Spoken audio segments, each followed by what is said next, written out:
బీసీలకు 42% రిజర్వేషన్లు కల్పించడంలో ప్రభుత్వం చిత్తశుద్ధితో ఉందన్నారు కాంగ్రెస్ నేత రియాజ్. ప్రభుత్వ ఉద్దేశాలకి అనుగుణంగా కోర్టు తీర్పు వస్తుందని తాము ఆశిస్తున్నామన్నారు. హైకోర్టు ఆదేశాల తర్వాత తమ ప్రణాళిక ఉంటుందని చెప్పారు రియాజ్.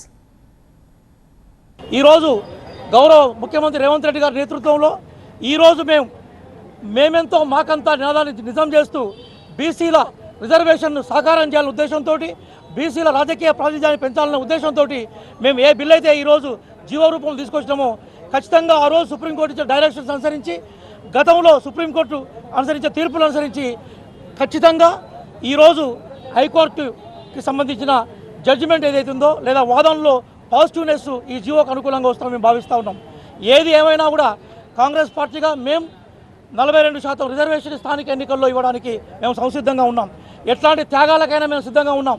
హైకోర్టు సంబంధించిన గౌరవ హైకోర్టు జడ్జిమెంట్ వచ్చిన తర్వాత, దాని మీద వారి కామెంట్ వచ్చిన తర్వాత రాష్ట్ర ప్రభుత్వంగా గౌరవ ముఖ్యమంత్రి గారి నేతృత్వంలో మంత్రివర్గము, పార్టీ నేతలందరూ కలిసి ఏం చేయాలన్న విషయాన్ని మేము ఆలోచిస్తాం.